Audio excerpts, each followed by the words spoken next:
Tahukah Anda bahwa banyak lektor keliru dalam membacakan kitab suci di dalam perayaan Ekaristi? Bahkan pengajar lektor pun keliru dalam memberikan contoh. Kok tahu keliru? Gampang saja mengidentifikasinya. Misalnya, ketika kisah sejarah atau surat atau nubuat dibaca dengan pola seperti membaca syair atau puisi, sudah pasti keliru. Jadi ritmenya sama seperti ini, dengarkan. Bacaan dari nubuat Daniel. Sementara aku terus melihat tahta-tahta diletakkan, lalu duduklah yang lanjut usianya. Pakaiannya putih seperti salju, dan rambutnya bersih seperti bulu domba. Kursinya dari nyala api, dengan roda-rodanya dari api yang berkobar-kobar. Suatu sungai api timbul dan mengalir dari hadapannya. 1000 kali beribu-ribu melayani dia, dan selaksa kali berlaksa-laksa berdiri di hadapannya. Lalu duduklah majelis pengadilan, dan dibukalah kitab-kitab. Oke, pola melodinya atau pola intonasinya sama. Ini sudah jelas itu keliru karena tidak mengabdi kepada syair. Jadi ketika kita membacakan kitab suci, cara membaca kita benar-benar harus mengabdi kepada isi pesan yang mau disampaikan melalui kata-kata yang kita ucap. Seperti ini, dengarkan. Bacaan dari nubuat Daniel. Sementara aku terus melihat tahta-tahta diletakkan, lalu duduklah yang lanjut usianya. Pakaiannya putih seperti salju, dan rambutnya bersih seperti bulu domba.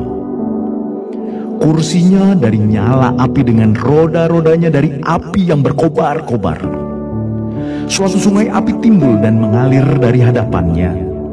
1000 kali beribu-ribu melayani dia, dan selaksa kali berlaksa-laksa berdiri di hadapannya.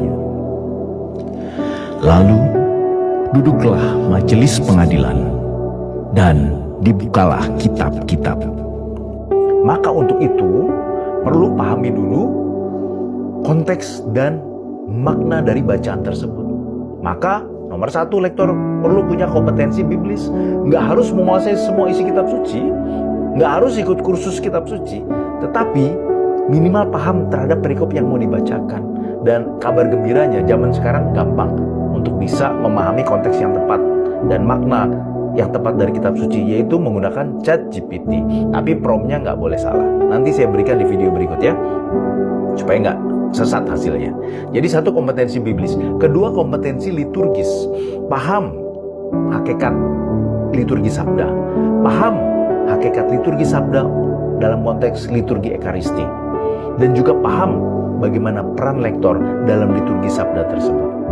Itu kompetensi liturgis. Dan yang ketiga, ini yang tak kalah penting, kompetensi teknis. Bagaimana bersikap, ya, cara jalan, cara kontak mata, sikap tubuh saat berdiri, dan terutama cara membacakan. Itu sangat penting.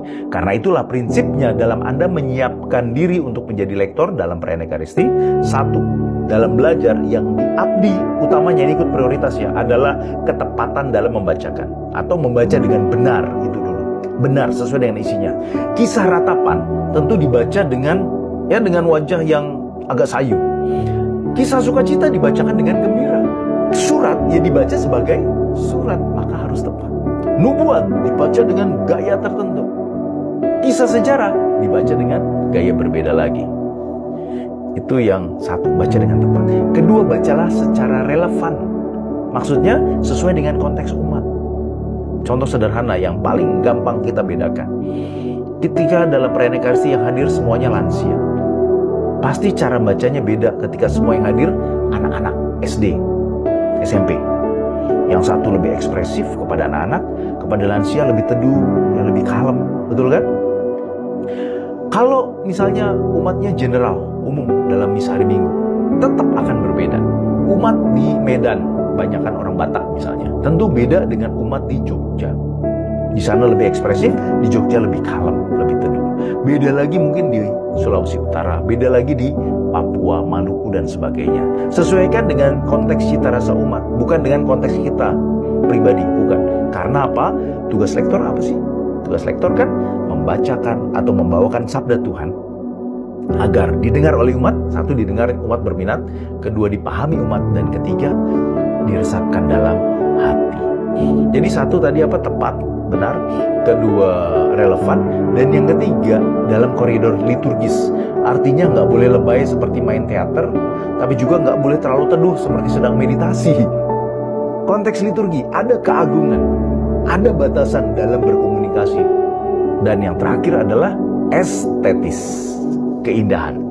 Nah, banyak lektor memulai dengan keindahan dulu. Itu menjadi keliru. Karena kalau pengen indah, lalu menjadi melodis. Padahal bukan melodis yang utama. Ingat baik-baik, satu, tepat. Kedua, relevan. Ketiga, liturgis. Dan keempat, estetis. Di video berikut, saya akan tambahkan tips lainnya.